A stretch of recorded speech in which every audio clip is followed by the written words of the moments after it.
Why was everyone laughing except her? The Nevada desert shimmered beneath a sky that looked like fire poured across glass. Heat waves blurred the horizon. The air buzzed, heavy and merciless. Along a ridge of rock and sand, 12 of America's best marksmen lay prone behind steel and optics, Marines, SEALs, Green Berets, all chasing the same impossible target nearly 4 kilometers away. The steel played out there wasn't much to look at, just a gray shimmer against the haze, but it mocked them, daring them to reach it. 11 shots had already cracked through the desert air, and 11 had missed. Every bullet fell short, dragged down by physics, pride, or fatigue. The silence that followed was thick and awkward, cut only by the hiss of wind and the shuffle of boots. Then someone tried to laugh it off. "Guess nobody's touching that one today," a voice said, hiding embarrassment behind a grin. A few others chuckled, nodding, pretending it didn't sting. And then another voice, calm, quiet, almost too quiet. "Permission to try, sir." Heads turned, the laughter died. It wasn't one of them. The voice had come from behind the line, from a woman in a logistics uniform. Her sleeves rolled neatly, clipboard in hand. Not a sniper, not one of the boys, just another officer managing paperwork. The SEAL leading the range, Master Chief Jard Cole, lowered his sunglasses and smirked. "Any snipers want to try?" he repeated, his voice thick with mockery. The group laughed again. But she didn't. Captain Rachel Dawson stood still under the punishing sun, the wind tugging at her hair. On record, she was a logistics officer assigned to oversee ammunition counts for the Fort Irwin testing trials. Nothing special, nothing dangerous. But her stillness, that measured calm, made her stand out more than rank or uniform ever could. She'd been watching them since dawn, taking notes. 11 shots, 11 misses. Each time she'd written something in the margin of her clipboard: weapon temperature, wind variance, barrel drift. But not once did she record what her instincts whispered: that every one of those men was fighting the wind wrong. The truth sat quietly inside her, the kind of truth you learn when your life once depended on knowing it. To the others, she was just the quiet captain, the one who kept the forms neat and the ammo lockers labeled. They didn't know she could read wind drift before it touched a flag. They didn't know she used to live behind a scope. And they definitely didn't know why she'd stopped. From the edge of the range, Cole leaned against his Humvee, arms crossed. He was everything she wasn't: loud, confident, magnetic. A sniper instructor with 3 combat tours and enough swagger to fill the desert. The kind of man younger shooters copied without realizing it. "These boys think they're gods," he joked earlier. "But at this range, even the gods miss." Everyone had laughed. He was used to being right. Now, as the 11th shot echoed into nothing, Cole waved a hand. "Pack it up. Physics says we're done." Up on the observation deck, General Reynolds lowered his binoculars. His hair had thinned, his steps slower now, but his mind was still sharp as a rifle sight. When he saw the name Rachel Dawson on the roster that morning, something had tugged at him. He'd known a Dawson once, a sniper in Helmand Province, years ago. A shot that had saved 20 men pinned under fire. A name lost under layers of classified files. He kept watching her. Nearby, Sergeant Mac Donovan, the range officer, noticed too. He knew Rachel better than most, though not by much. She didn't talk about her past, but he'd seen the way her hands moved during inspections, like they'd known a rifle longer than a pen. Respectful, precise, intimate. He remembered asking her once if she'd ever qualified as a marksman. She'd smiled and said, "A long time ago." Now, under the same burning sun, that smile was gone. Her expression was calm but far away. Her left thumb tapped the edge of her clipboard every few seconds. 3 beats, pause, 3 beats. It wasn't random, it was breathing rhythm. The smell of gunpowder lingered in the air. For one heartbeat, the world blurred. The laughter faded. The desert dissolved. And she was somewhere else entirely. Cold Ridge, Night vision green, Afghanistan. Target at 2,700 meters. Heartbeat steady. Confirmed, she whispered into her comms. Then chaos, shouting, the scream of gunfire cutting through her headset. White noise, silence. She blinked hard, forcing herself back. The clipboard was still there. The heat, the dust, the voices, but her throat was tight. Cole was talking again, his laughter cutting through the stillness. "Tell the brass this toy ain't ready for prime time," he said. Rachel kept writing, slow and neat, but her pulse was rising. When Cole passed behind her, he grinned. "Hell of a view out here, huh, Captain?" She didn't look up. "Depends what you're looking for, Chief." The general stepped closer now, his boots crunching softly. "Captain Dawson," he said, calm but curious, "you seem to know your way around these rifles." Her eyes met his briefly. Something flickered, recognition. "Only enough to keep them clean, sir." He smiled faintly. "That's a shame." A soldier nearby took another shot. The wind had shifted left, a subtle crossflow. Rachel's eyes tracked the dust trail dancing along the ridge. "He's going to miss left," she whispered. The rifle cracked. The bullet landed 3 meters wide left. Mac turned to her, stunned. "You called that before he pulled the trigger." She shrugged softly. Old habit. The old habit she had sworn she'd buried for good. Cole groaned and tossed his gloves on the bench. "This range is cursed," he muttered. "Nobody making that hit today." And that's when Rachel's thumb stopped tapping. Her breathing steadied. The silence inside her, the one she'd built to keep the ghosts quiet, began to break. She didn't want to step forward. Not here. Not now. But pride had nothing to do with it.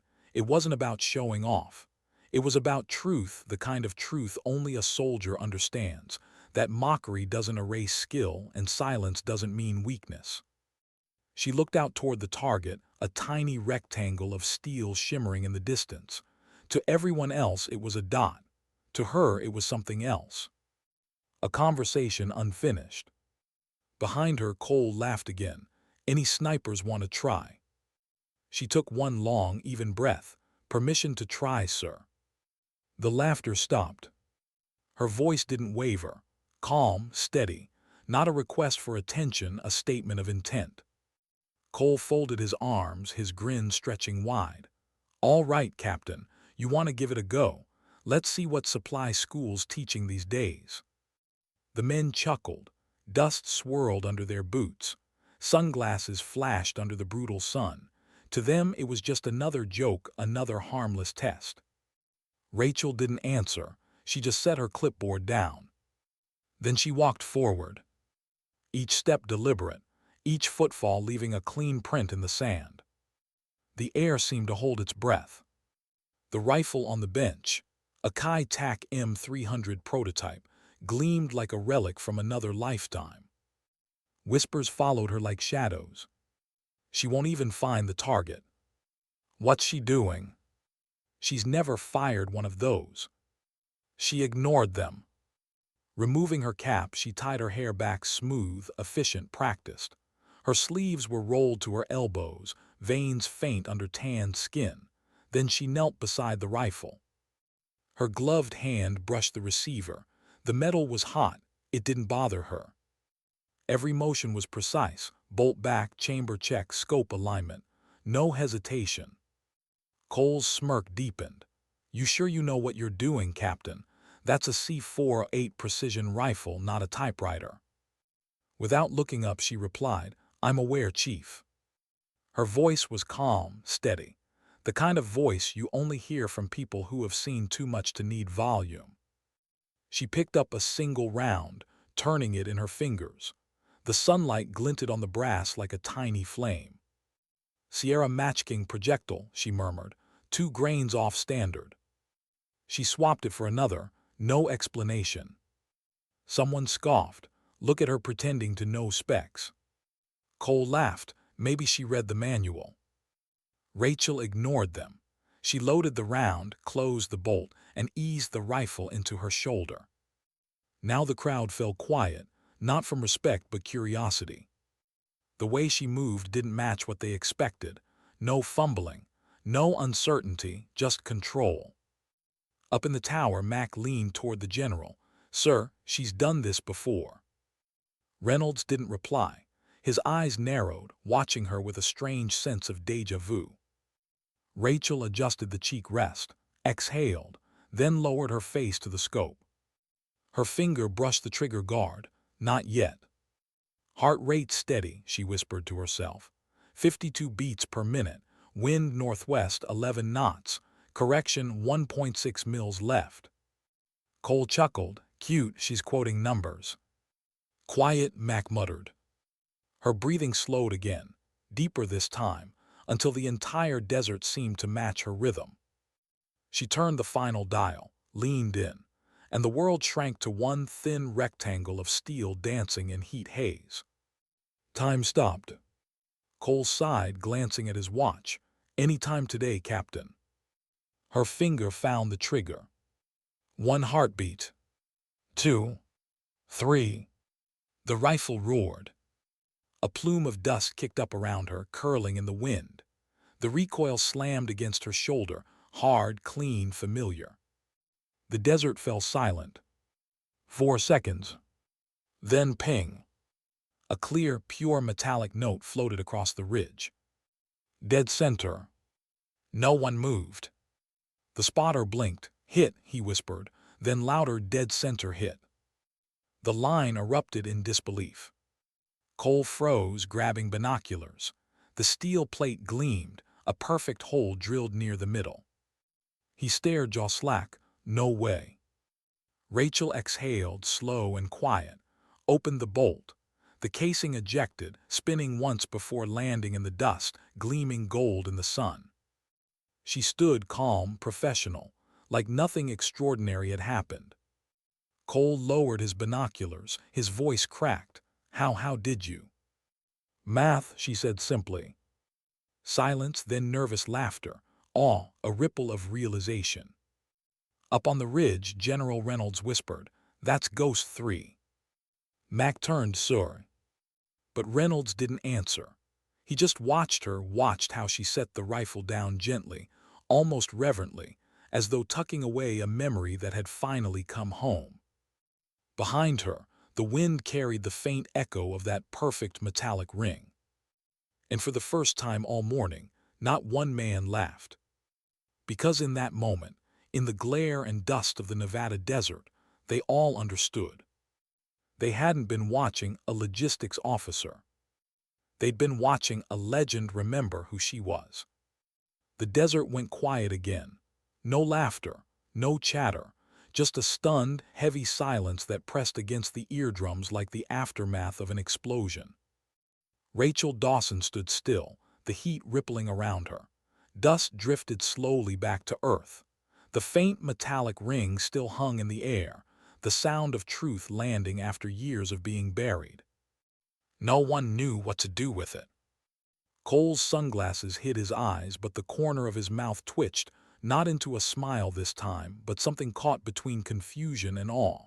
He crouched, picked up the brass casing half buried in the sand and turned it in his hand. Tiny letters were etched along the base. G3. He frowned, then looked up. General Reynolds had begun walking down from the observation platform, his movements slow, deliberate, like a man revisiting a ghost he wasn't sure was real. Mac Donovan stood frozen, still processing what he'd witnessed. "She hit it first try," he said softly, almost to himself. Cole didn't respond. He just stared at her, the woman who had quietly rewritten the laws of possibility in front of 12 of the best shooters in the country. Rachel didn't look proud, she didn't smile. Her face was composed, almost serene. To her, it wasn't victory, it was muscle memory. The crowd parted as Reynolds approached. The general's boots crunched against gravel. Every soldier straightened unconsciously. "Captain Dawson," he said, his voice carrying in the dry air. "That was the finest display of marksmanship I've seen since the old days." She stood at attention automatically. "Thank you, sir." He studied her face. the eyes, the breathing, the control. Then quietly, almost as if afraid the desert might hear, he said, "I didn't recognize you at first. Been a long time since Bagram." The words hit her like a slow echo from another life. Her composure faltered just for a heartbeat. "You were there, sir," she said softly. "I was." Then he stepped forward and did something no one expected. He saluted. A full, deliberate, heavy salute. "Thank you for your service," he said. "Ghost 3. Gasps rippled down the line. Eyes widened. A few men glanced at one another, mouths parting in disbelief.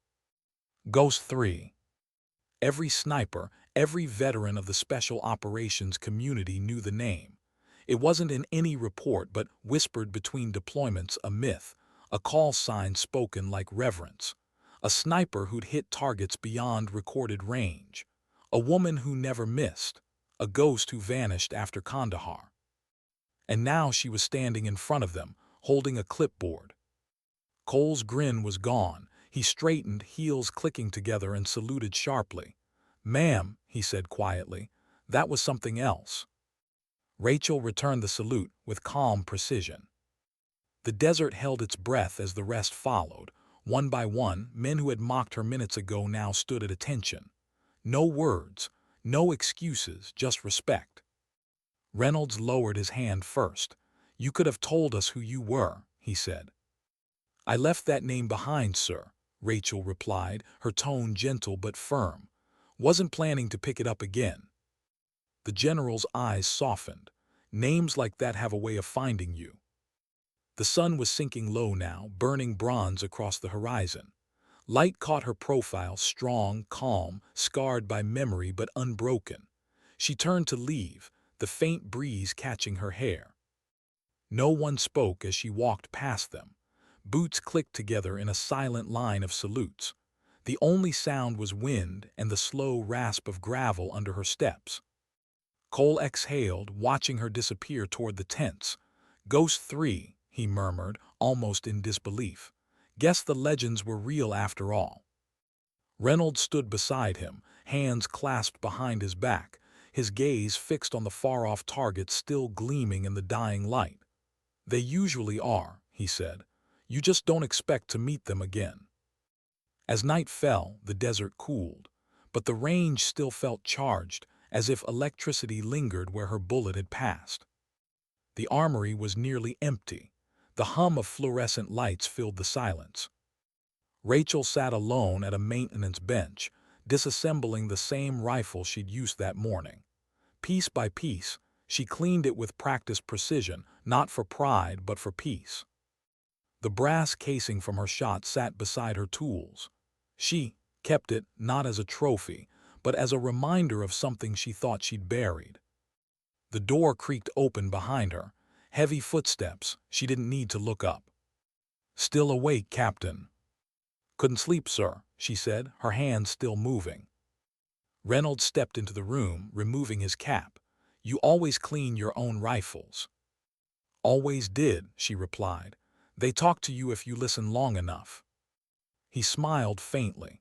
"That's what my sniper instructor used to say back in '82. Never thought I'd hear it again." He watched her for a moment. Under the harsh white light, her calm looked thinner now, cracks showing around her eyes, fatigue resting where adrenaline had been hours before. "You knew who I was," she said finally, not looking up. "I did," he admitted, "but I didn't believe it until today." "Most people didn't," she murmured. "That was the idea." He nodded slowly. "Operation Iron Veil, Kandahar, 2016. I read the classified report, a team of 6, 4 KIA, 1 wounded, 1 survivor." Her hand stopped, the bolt in her fingers stilled. "They were good people," she said softly. "The best. We went in expecting a quick extraction. Intel said low resistance. It was." He waited. Rachel drew a slow breath. "They never told me the feed from my Overwatch cam went live to command." Reynolds nodded. "That's how I saw it. 49 minutes under fire. You covered their retreat until the evac bird arrived." "Too long," she whispered. "They didn't make it." He studied her face. That wasn't your fault. Her eyes met his calm but heavy. Fault doesn't care who you blame, sir. I pulled the trigger. I ended lives, friendly or not. After a while, you stopped counting the difference. The hum of the lights filled the space between them. She exhaled slowly, setting the barrel aside. When the debrief ended, I asked for transfer to logistics. I didn't want a rifle in my hands again. Reynolds leaned against the bench, voice soft. You weren't running away, Captain. You were trying to breathe. Maybe, she gave a small, tired smile. I built a quiet life here, numbers, supply routes, ammo counts. No faces, no call signs, just order and quiet. He nodded, until today. I didn't mean to step forward, sir, she said. It just happened. Instinct, he said. Training doesn't die easy, neither do ghosts. For a moment, neither spoke. The hum of the lights grew louder somehow. Then Reynolds reached into his coat and placed a manila folder on the table, thick, stamped classified, eyes only. What's this? She asked. A proposal, he said. Counter-terror defense initiative. Joint command. They're building a new sniper training program for unconventional warfare scenarios. They need someone who understands both sides of the scope. She didn't touch it. And you think that's me? I don't think, he said quietly. I know. Rachel's eyes dropped to the folder. The memory of Kandahar pressed against her chest like a bruise. No, sir, she said. I'm done with that world. There are younger shooters, better shooters. He interrupted softly. There are no better shooters, and none who think the way you do. You don't just see distance, Captain, you see consequence. That's not just skill, it's conscience. She gave a small, weary laugh. God has an odd sense of humor. Reynolds smiled faintly. Sometimes God gives marksmen not to take life, but to save it. The words hung there, quiet, heavy, unshakable. Rachel stared at him for a long moment. You really believe that? He nodded.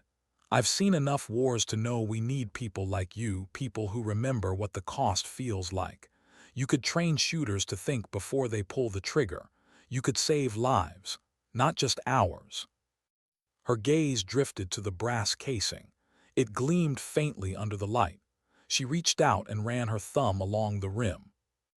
I appreciate the offer, sir, she said finally, but I've given enough of myself to that cause. I'm not a soldier anymore. Reynolds straightened, setting his cap back on. That's where you're wrong, he said gently. A soldier isn't what you do, it's who you are. She didn't respond. He turned toward the door, then paused. If you change your mind, the program begins in 3 weeks. You'll have clearance. When he was gone, the room felt even quieter. Rachel sat there for a long time, the envelope untouched, her hands resting on the rifle she'd sworn she'd never fire again. Through the open window, the desert wind whispered against the walls, faint, rhythmic, almost like breathing. And somewhere out there, that perfect metallic ping still echoed in the dark. It wasn't victory calling her. It was memory.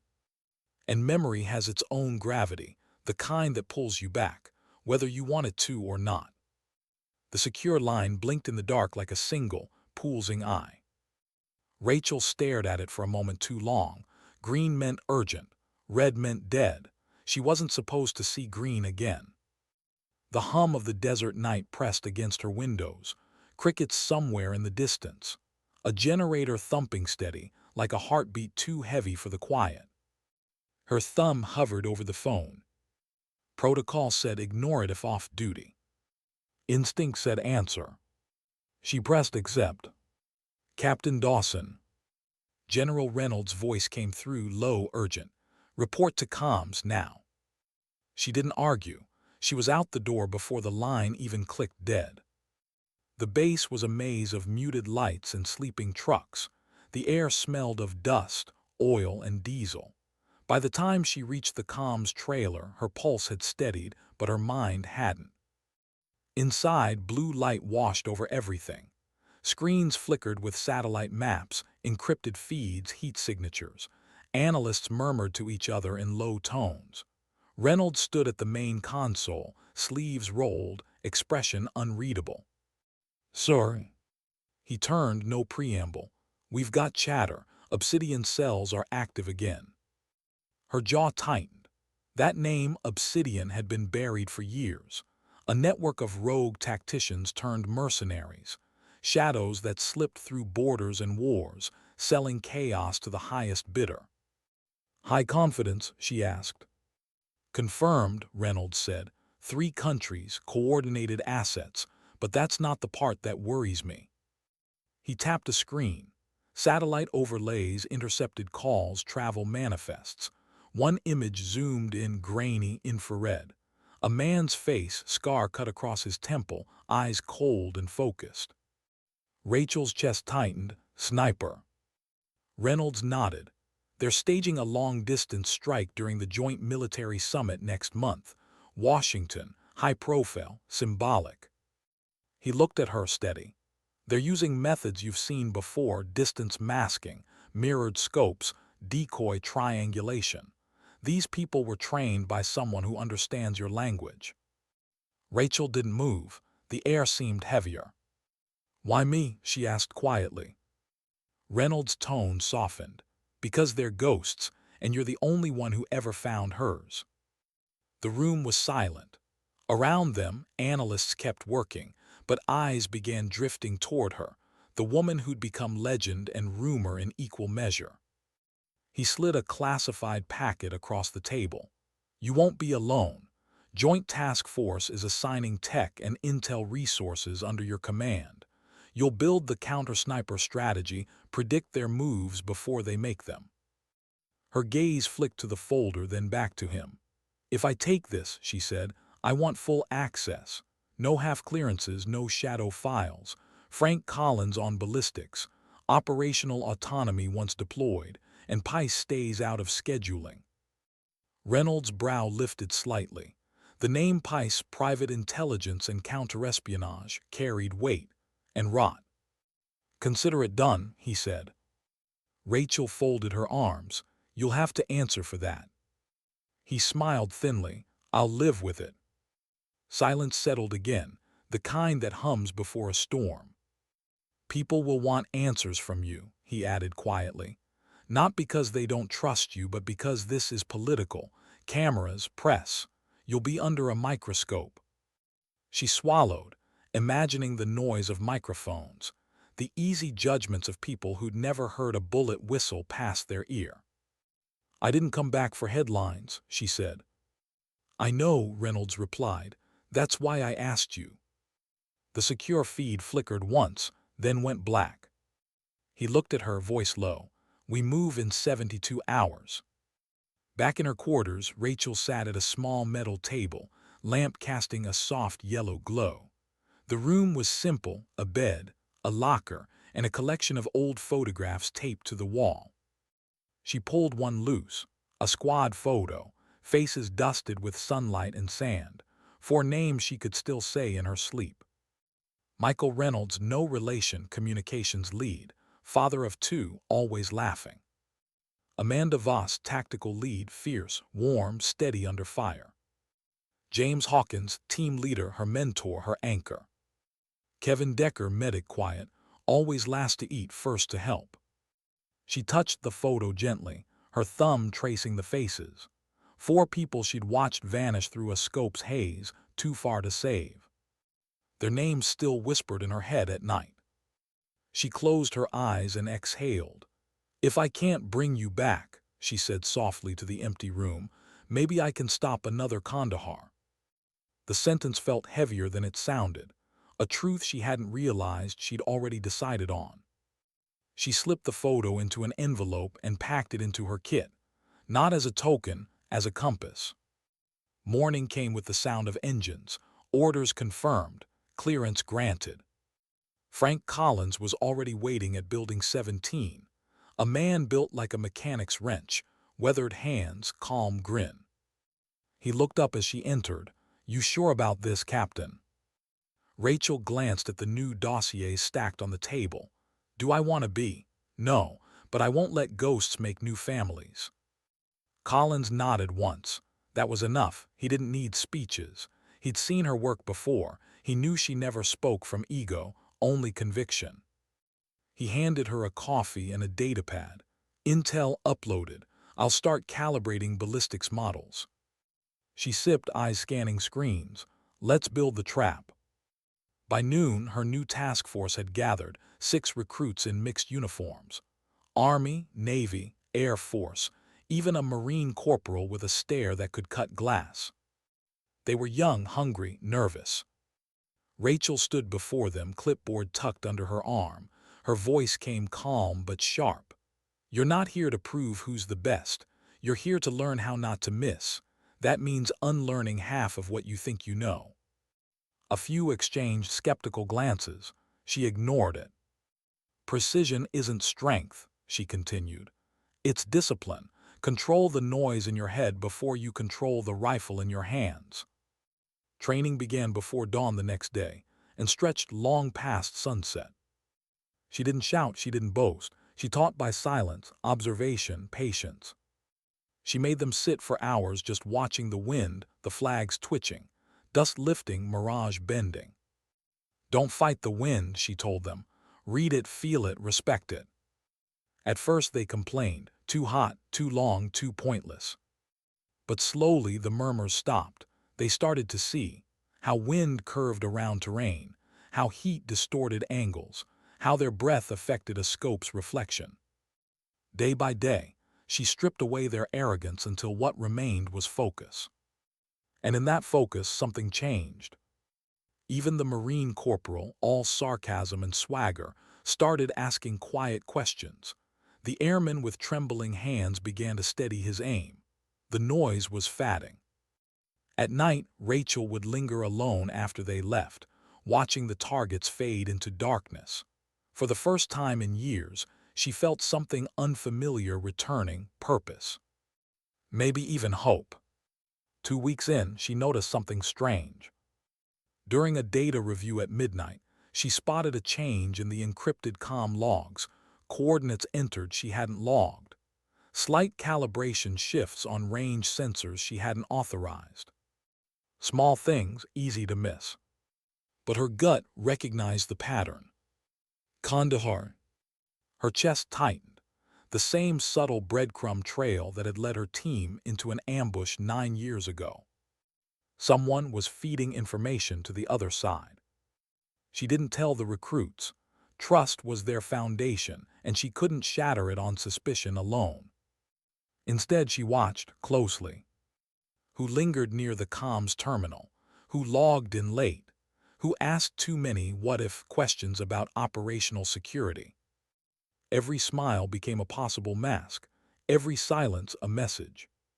That night, she drafted a short, encrypted note to Reynolds.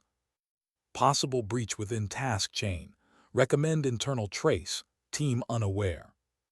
Then she deleted it from her outbox and lay back on her cot, staring at the ceiling until the first light touched the window.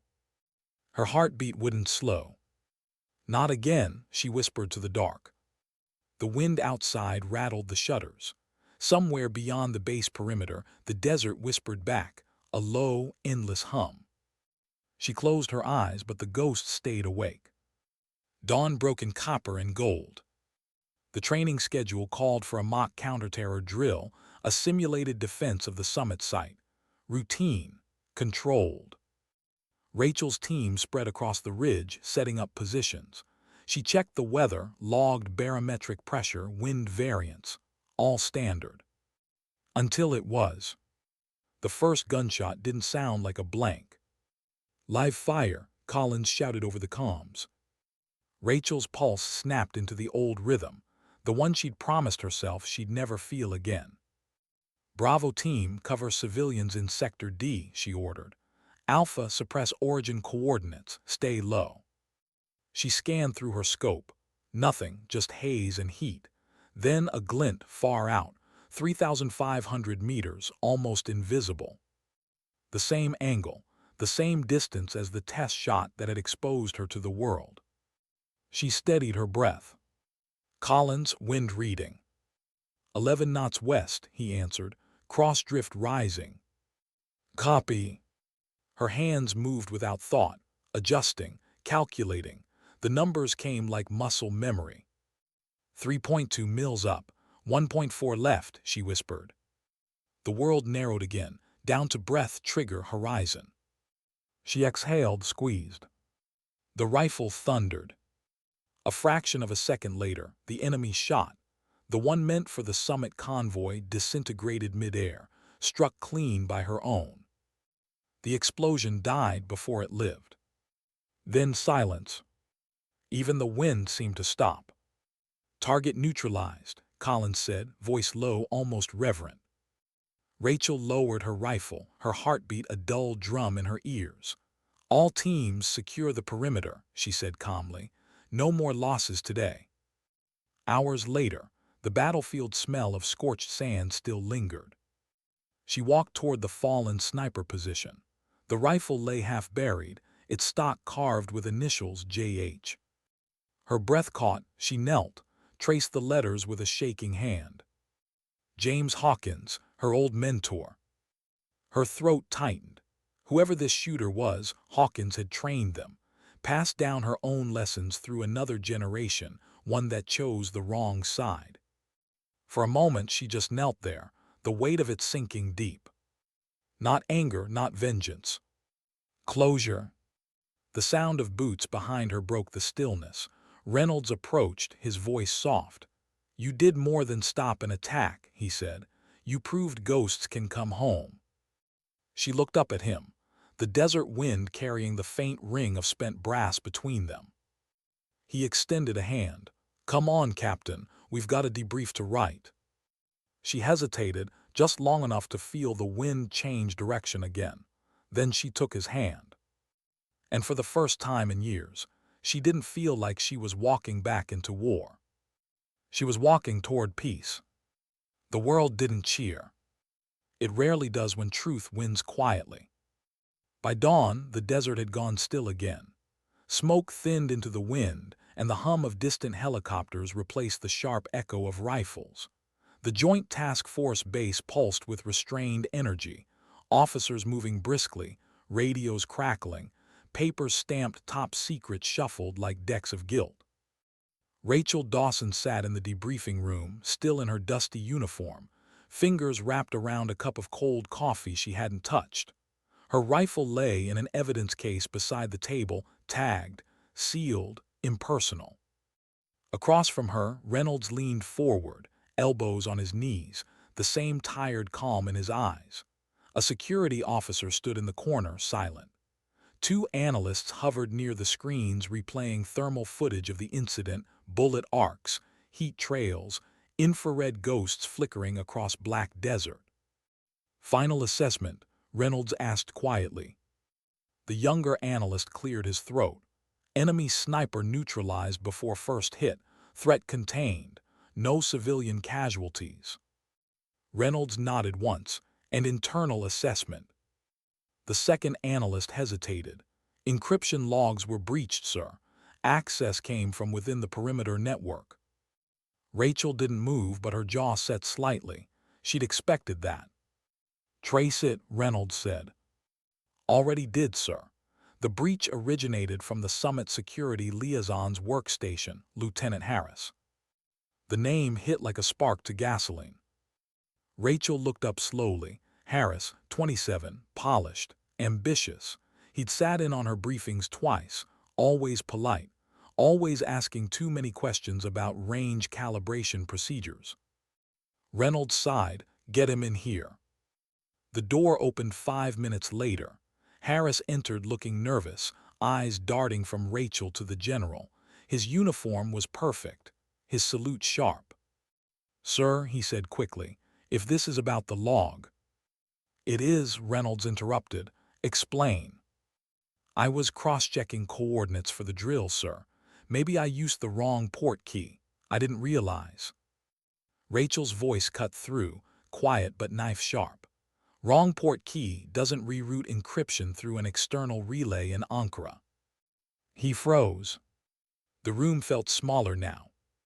Reynolds' tone hardened. Son, that relay fed intel directly to an obsidian handler. You've got one chance to tell the truth before this becomes treason. Harris's mouth opened, but no words came. Sweat traced his temple. Sir, I didn't mean. Stop, Rachel said. Her calm hit harder than shouting ever could. She stood, chair sliding back with a soft scrape. You meant every line you typed. Maybe you thought it wouldn't matter. Maybe someone promised you a reason. But your mistake almost cost lives. Harris's voice broke. They said it was simulated, just data. Nothing's ever just data, she said quietly.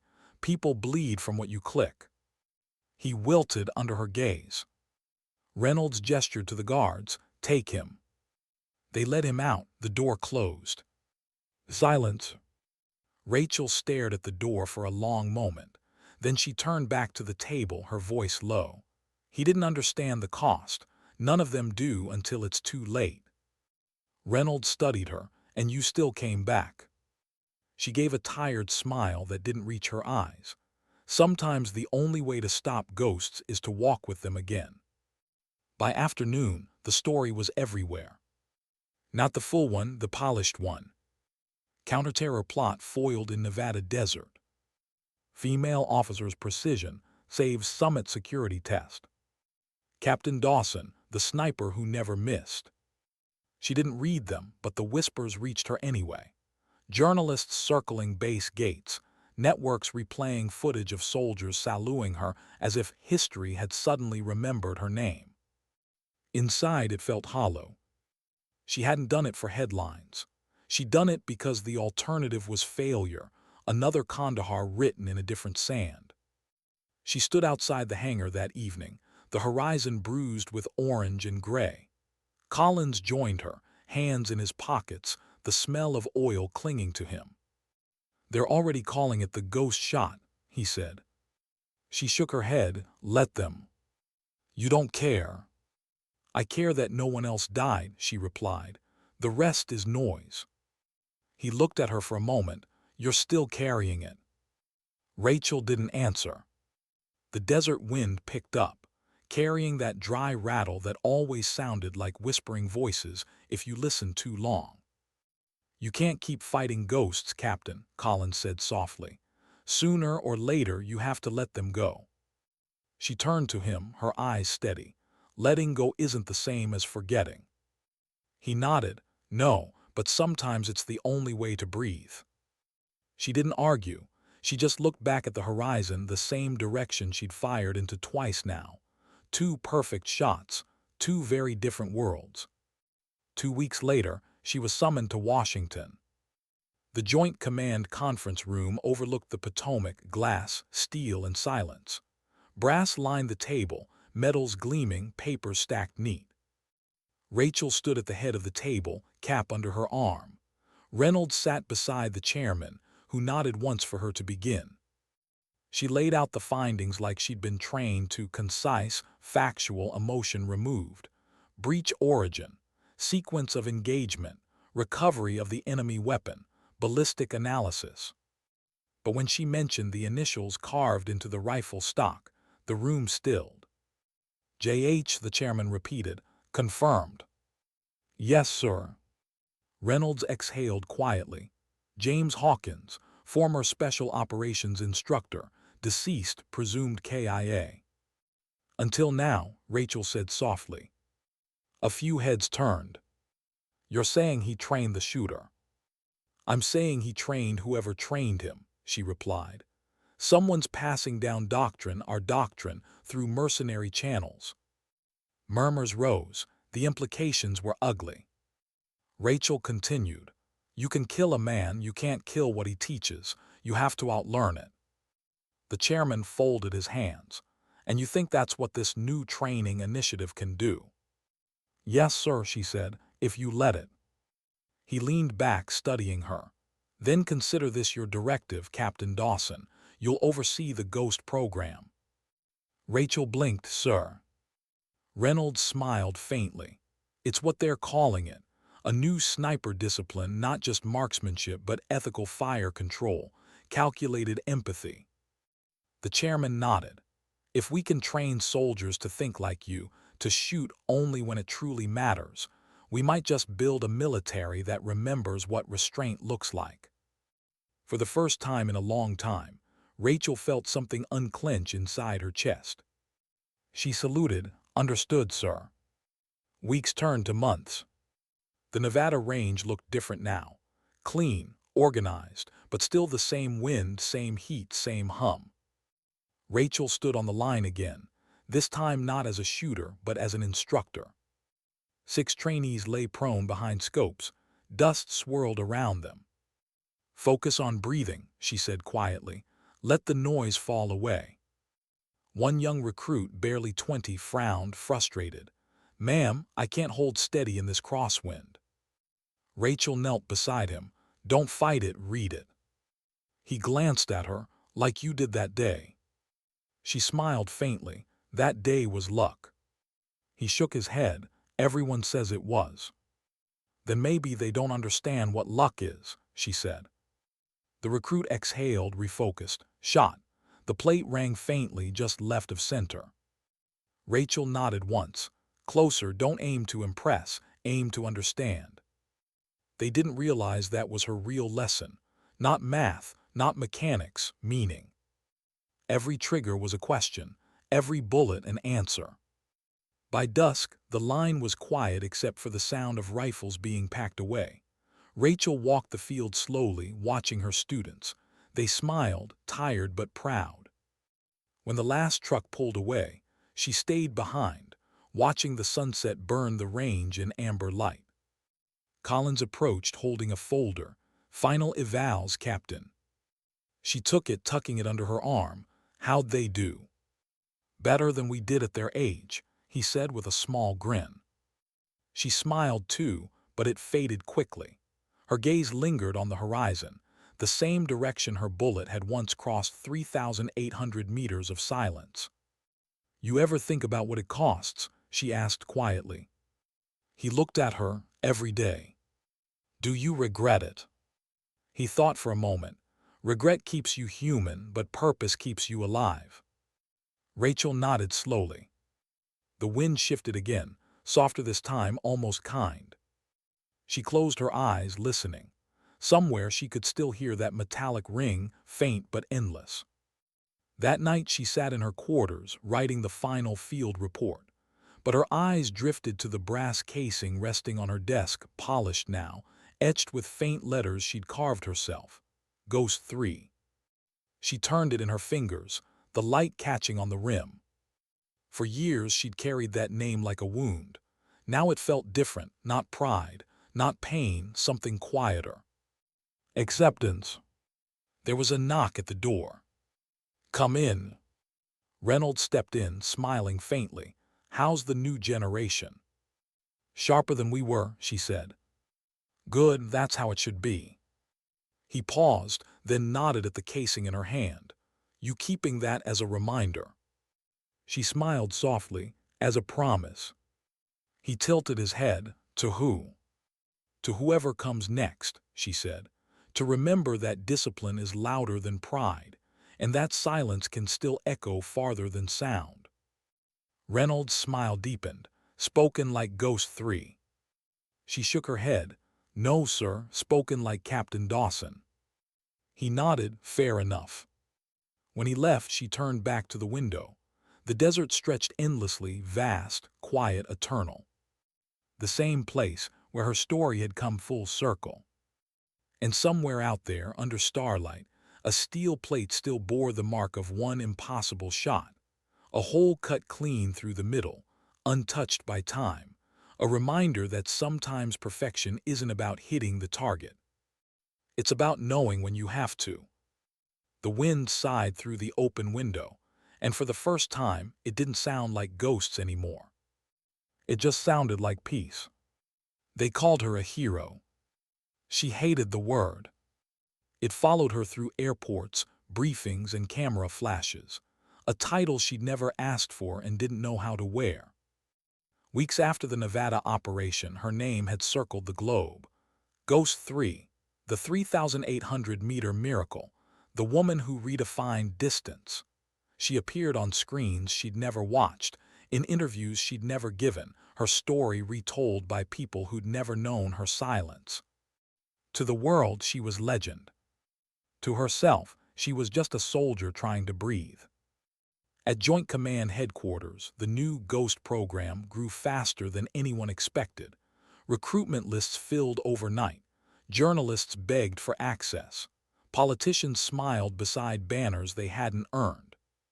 And through it all, Rachel Dawson moved like a quiet storm, precise, polite, but distant. She taught, briefed, and advised. She signed forms that made wars smarter and shooters calmer.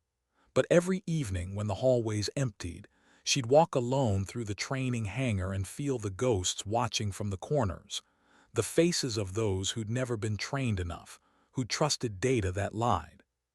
Fame, she learned, was just another kind of echo. "Captain Dawson, ma'am." The young aide's voice broke through her thoughts. She looked up from the file she'd been reviewing. "Yes. Command wants you in the media wing at 1400.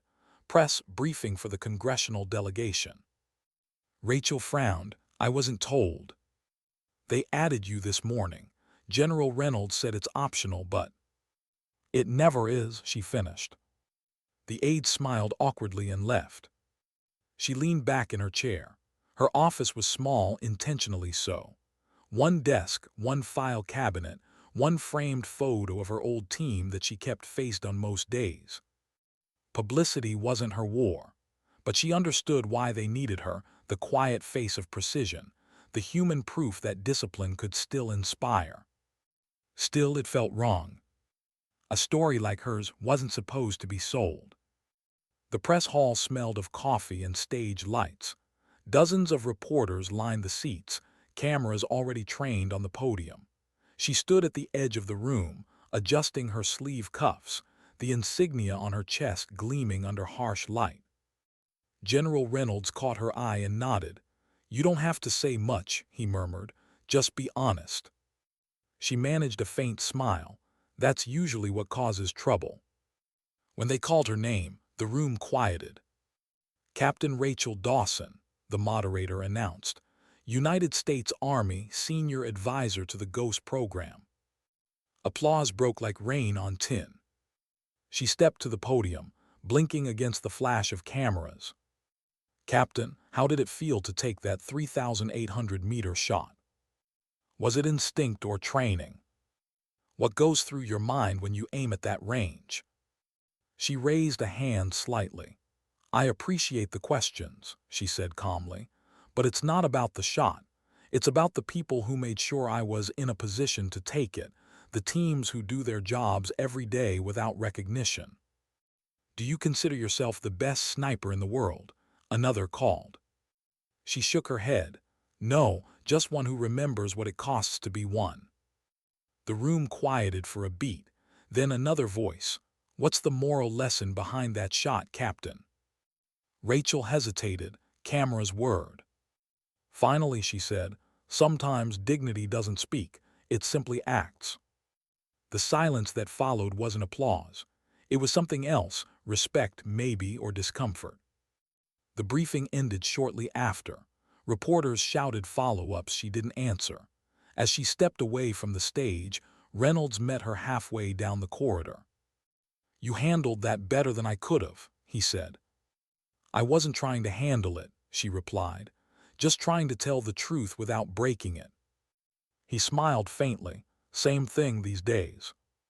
The Ghost program expanded fast.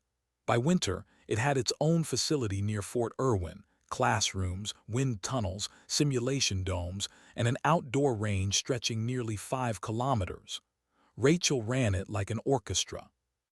Every morning began before dawn. Every class started with silence. She had her students sit for 10 minutes, listening to nothing but their breathing. Some called it meditation. She called it preparation. "Patience is your weapon," she told them. "If you don't control it, it controls you." Her presence carried weight without volume. The recruits respected her not because of her record, but because she never reminded them of it. One day, during long-range drills, A recruit named Vega approached her. He was the youngest in the group, quick-minded but restless, impatient for perfection. "Ma'am," he said, lowering his rifle, "why does every lesson sound like philosophy? Isn't this supposed to be about precision?" Rachel smiled faintly. "Precision is philosophy. You can't separate them."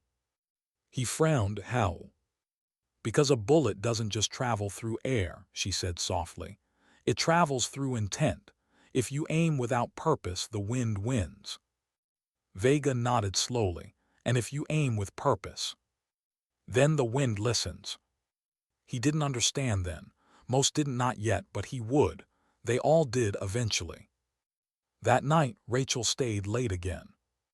The range was empty, the desert black and endless beyond the floodlights. She stood at the firing line, her old rifle on the bench, the same one she'd cleaned 100 times in silence. She loaded a round, not to fire, just to feel the weight. Her reflection ghosted in the scope, older, calmer, sadder maybe. She thought about Harris, the young man who'd sold coordinates for money he'd never get to spend. About Hawkins, her old mentor, whose lessons had found their way into an enemy's hands. About the faces she still carried with her from Kandahar, frozen in memory. And for a moment, she wondered if peace was ever anything more than the space between echoes. The wind shifted. She closed her eyes. In the darkness behind her eyelids, she could still hear it, that single metallic ping that had started all of this. The sound that had pulled her back into the light and the noise. She wasn't sure if she was grateful or haunted, maybe both. A week later, she received a letter handwritten, no return address. It was slipped under her door sometime after midnight. The handwriting was rough, uneven. "Captain Dawson, you don't know me, but my brother served under your command years ago. He was in that convoy in Helmand, the one you covered when no one else could. He didn't make it home, but the other 19 did. They told us it was your shot that kept them alive long enough for rescue. I just wanted you to know that his daughter turned 16 last week. She's applying to the academy. She wants to serve. She says she wants to be steady like the woman who saved my dad's friends. You gave her a future, thank you. A sister who remembers." Rachel sat with the letter for a long time, the edges trembling between her fingers. Then she folded it carefully and tucked it into the same envelope that held the photo of her old team. Ghosts, she realized, didn't always haunt. Sometimes they wrote letters. Spring brought change. New trainees, new lessons, new quiet wars. But fame lingered, clinging like dust to everything she touched. Requests came, speeches, interviews, even a movie proposal. She declined them all. She wasn't a brand, she was a soldier. Still, she couldn't escape it completely. One afternoon, she was walking across the base when she heard someone call her name. "Captain Dawson." She turned. A small group of recruits stood near the mess hall. A young woman stepped forward, hesitant. "Ma'am, sorry to bother you. I just wanted to say you're the reason I joined." Rachel studied her, sharp eyes, confident stance. "That's so?" "Yes, ma'am. I saw the footage from Nevada. You made it look effortless." Rachel smiled gently. "It never is." The recruit nodded, suddenly nervous. "Still, it gave me hope." Rachel's smile faded, replaced by something softer. "Hope's good. Just remember, hope without humility becomes pride, and pride will miss the shot every time." The recruit nodded quickly, saluted, and left. Rachel watched her go, then looked toward the far horizon. The same wind still ran through the desert, endless, patient, untamed. That evening, Reynolds visited the range. He stood beside her as the trainees fired downrange, their shots crisp in the fading light. "They're better every week," he said. "They listen," Rachel replied. "Because they believe you." She glanced at him. "And what do you believe, sir?" He smiled faintly. "That peace is built by people who remember what it costs." They stood in silence for a while. Then Reynolds said, "You ever think about leaving all this, retiring?" Rachel exhaled slowly. "Sometimes, but then I remember what happens when people like me stop watching the wind." He nodded, understanding. The last shot of the day echoed faintly, a perfect hit. Rachel smiled. "See, they're learning." Reynolds chuckled.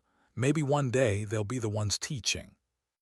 "Maybe that's the point," she said, "to make yourself unnecessary." The wind caught her hair as she turned away from the line. "Besides," she added softly, "some lessons need to be taught in silence." That night she sat alone again, rifle disassembled on her table, letter open beside her. She read the words one last time, then whispered to the quiet room, "Tell her she already is steady." For the first time in years, the ghosts didn't answer back. Only the wind did, soft, patient, carrying peace instead of pain. Outside, the desert slept under the same stars it always had. The steel plate at 3,800 meters still stood, a silent monument to one moment of clarity, one heartbeat of perfection. But to Rachel, it wasn't a trophy. It was a reminder that sometimes the most powerful shots aren't the ones that kill. They're the ones that stop the next war before it starts. Peace, when it finally came, didn't look like silence. It looked like paperwork, meetings, cameras, and the endless hum of ambition wearing a flag. By summer, the Ghost program was being called the future of ethical warfare. Politicians praised it in speeches they barely understood. Generals quoted her lessons like slogans. "Control the wind," they'd say on podiums. "Shoot only when it truly matters." Rachel Dawson watched all of it from a distance, not out of pride but unease, because she knew what came after admiration: pressure, oversight, interference. The first sign arrived in the form of a name she thought she'd buried: PICE. Private Intelligence and Counterespionage, the same agency she'd once demanded be kept away from her operation. Now they were here. The conference room was bright and cold, all glass and echo. Rachel stood at one end of the table, Reynolds at the other. Between them sat two men in suits too sharp for soldiers. "Captain Dawson," one said smoothly, extending a hand she didn't take. "Director Mason, PICE Liaison, we're honored to collaborate with your initiative." "Collaborate," she repeated. "That's a generous word." He smiled. "We simply want to integrate Ghost's methodology into tactical surveillance, merge human intuition with data analytics, teach machines to read intent." Rachel frowned. "You want to teach AI to think like a sniper." "Not a sniper," Mason corrected, "a moral marksman." Reynolds shifted in his chair. "That's not what this program was built for." Mason's smile didn't falter. "With respect, General, you can't stop progress. Ghost 3 changed perception. Now we're ensuring her legacy evolves."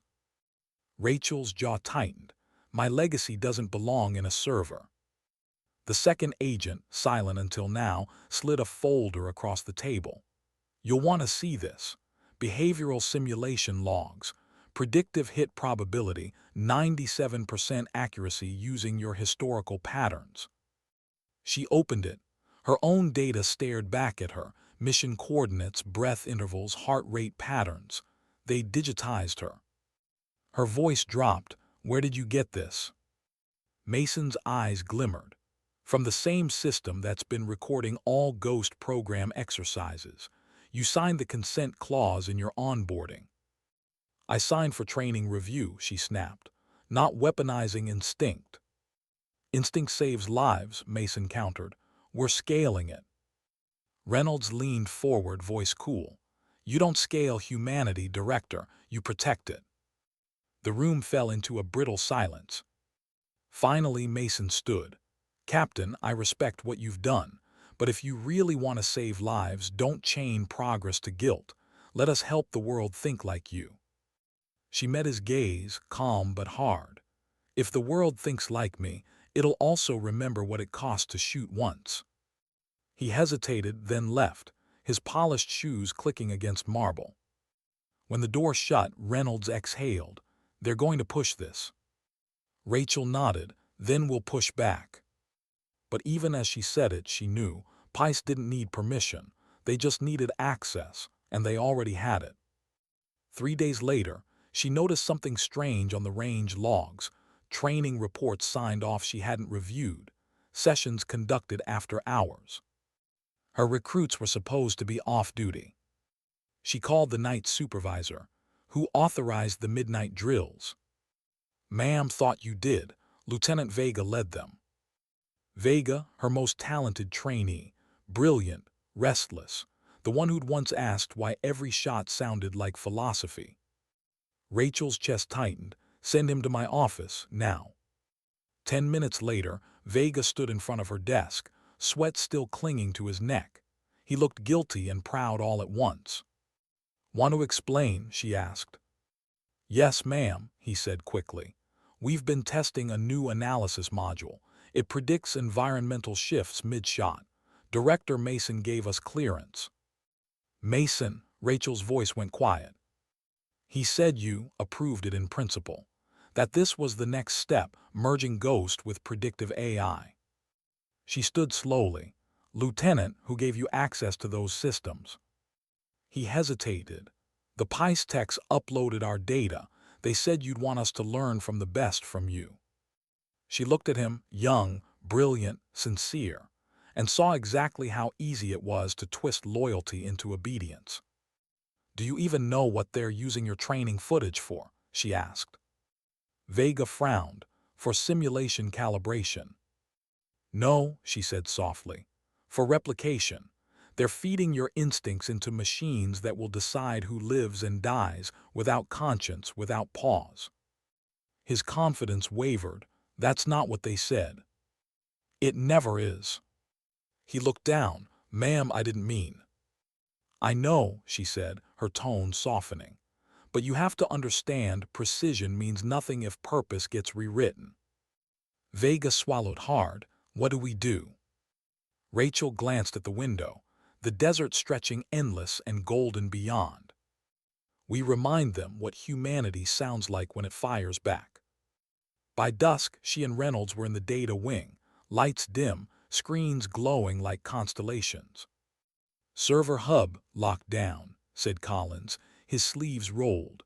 "Pice mirrored half your program onto their cloud before the firewall tripped." Rachel leaned over his shoulder. Code scrolled endlessly, her voice patterns, her wind calls, her breathing intervals, digitized into endless rows of numbers. "They've turned you into an algorithm," Collins muttered. Reynolds' voice was low. "Can we isolate the replication modules?"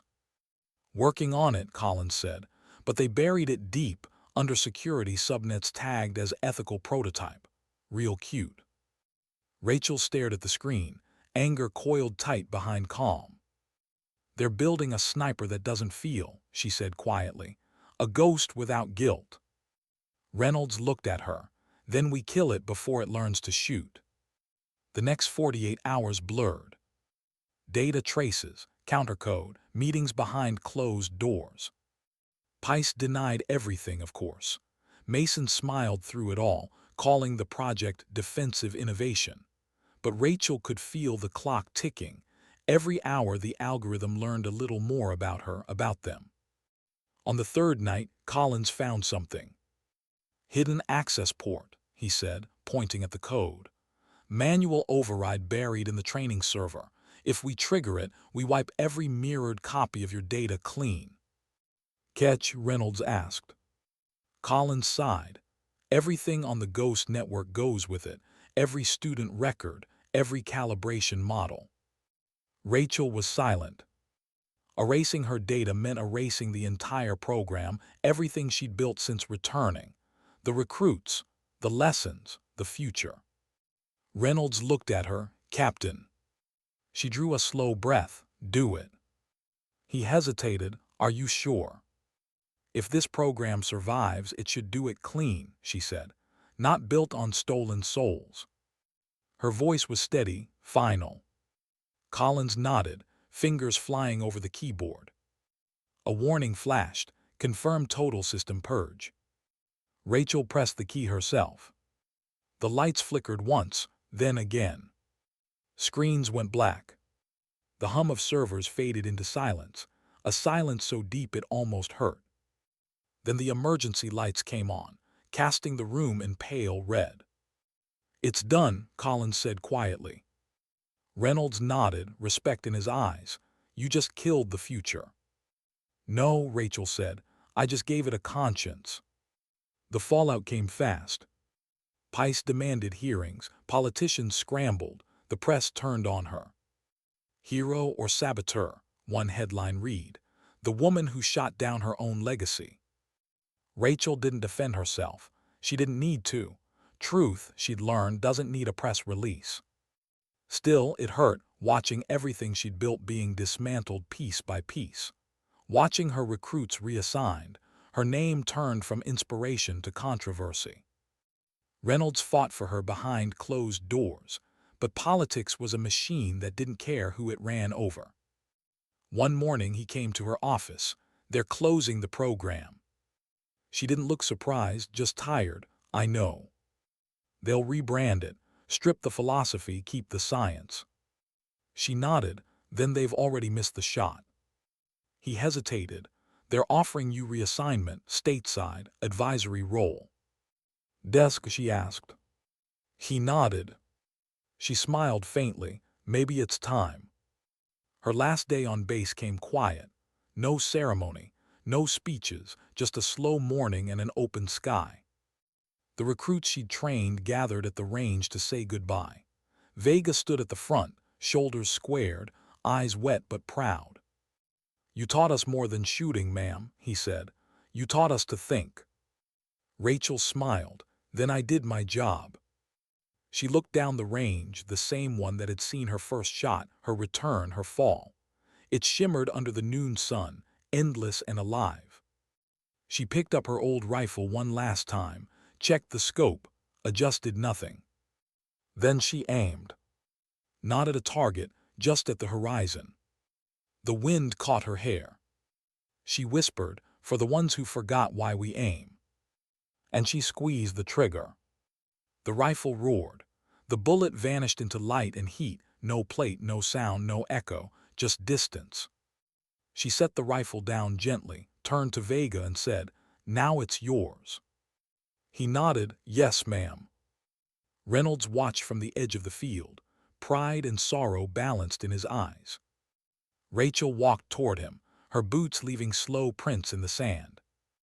"You could have kept fighting," he said. She smiled softly. "I did." They stood in silence as the recruits packed up, the wind rising.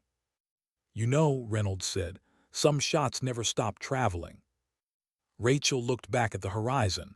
"Maybe that's the point." She turned, saluted, and walked away.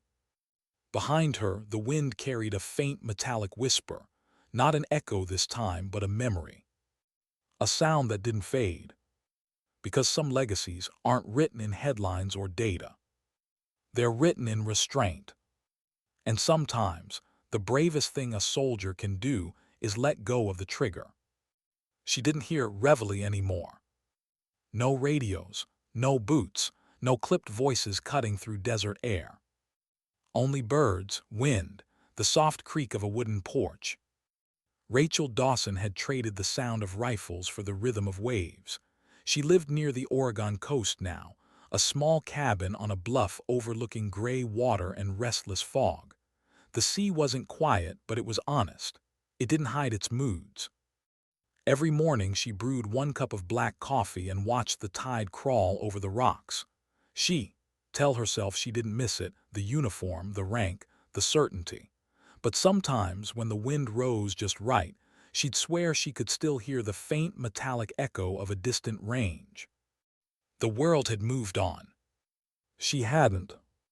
The ghost program was gone, at least the version she'd known.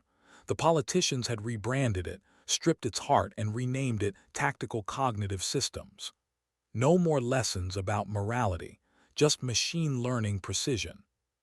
She read about it once in a defense journal and closed the article halfway through. Her name wasn't mentioned, maybe that was for the best. The government had offered her a consulting job afterward, advisory position, clean pay, comfortable silence. She declined. Retirement, Reynolds had asked. Redirection, she'd answered. So here she was, growing tomatoes in salty soil, repairing fishing nets she didn't use, and teaching herself how to live in a world that didn't need her trigger hand anymore. Some nights she still dreamed of the desert, the glare, the heat, the hum before a shot. She'd wake up with her hands clenched, heart steady as if still timing a breath between wind shifts. Then she'd laugh quietly to herself. Old habits don't die, they wait. She wasn't entirely alone. Every few weeks, she'd drive down to a small shooting range on the edge of town, nothing fancy, just a shed and a few steel plates by the dunes. She didn't go to shoot much. She went to watch. Locals came to practice, hunters, hobbyists, a few ex-servicemen trying to keep their hands steady. One afternoon, a teenage girl caught her attention, tall, freckled, fierce eyes that reminded Rachel of a much younger version of herself. The girl's father, a retired Marine, noticed Rachel watching. "You shoot?" he asked, handing her a spare set of earmuffs. "Used to," Rachel said. "Army." She nodded. "Sniper." "Something like that." He grinned. "Maybe you can teach her. She's got patience but no discipline." Rachel smiled faintly. "Those are the same thing, just not in the same order." The girl looked at her curiously. "You really were military?" "Yes." "Like the Ghost Lady?" Rachel froze for half a second. That name hadn't been said to her in years. The girl continued. "My ROTC instructor showed us that clip, the 3,800-meter shot. Said it was you." Rachel looked down, hiding a quiet smile. "That was a long time ago." The girl's voice softened. "I want to be like that someday." Rachel met her eyes, so bright, so sure, untouched by the weight of what that really meant. "Then start by learning when not to shoot," she said gently. The girl frowned a little but nodded. "Yes, ma'am." Rachel adjusted the scope for her, steady hands guiding without taking control. "Breathing," she said softly. "It's not about the target, it's about the stillness between." The girl exhaled, fired. The steel plate rang faintly. Rachel smiled. "Good, now do it again slower." By the end of the day, the girl's shots were tighter, calmer. Not perfect, but centered. When they left, her father thanked Rachel. "Don't suppose you take on students." Rachel shook her head. "No, just moments." He laughed. "Then this one mattered." When they drove away, Rachel stayed behind, staring at the empty plate, catching the last bit of sun. For the first time in a long while, she felt peace. Not pride, peace. Later that night, she sat by her small desk, writing in an old leather-bound journal. It wasn't a report, not really, just notes, reflections, things she wished someone had told her when she was younger. Precision without empathy is just math.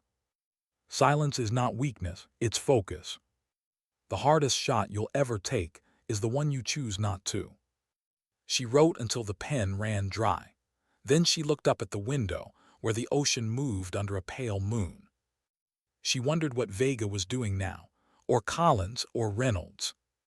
Probably still fighting the same wars, some with bullets, others with bureaucracy. Part of her missed it, the camaraderie, the purpose, the clarity of knowing what mattered. But another part, the quieter, older part, knew she'd earned this stillness.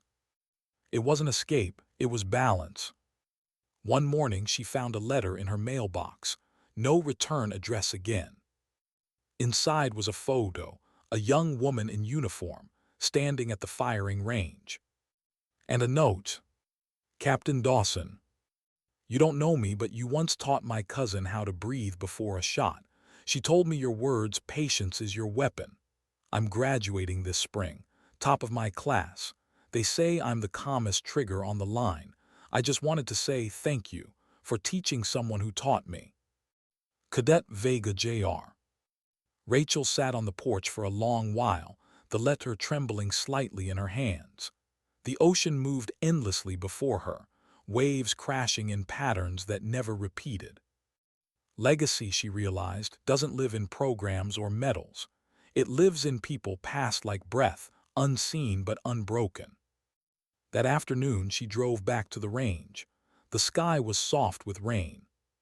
She set up a single plate, nothing fancy, an old one, rusted around the edges. Then she took her rifle out from the case, her father's old Winchester. Heavy, real. She hadn't fired it in months. She adjusted her scope, lay prone and listened. Wind 8 miles an hour left to right. Distance irrelevant. Purpose reflection. She took a slow breath. And for a moment, time folded: the desert, the command room, the faces, the ghosts, all there, all watching. She smiled faintly. Still here, she whispered. Then she fired. The echo rolled through the dunes like a memory returning home. When it faded, she lowered the rifle, exhaling softly. That one, she murmured, was for me. That night, as she walked along the beach, the tide whispering at her feet, she thought about everything the past had taken and what it had given back in return. She learned that strength wasn't about distance or control. It was about restraint, about knowing when not to prove you can. And for the first time, she allowed herself to feel proud, not of the shot,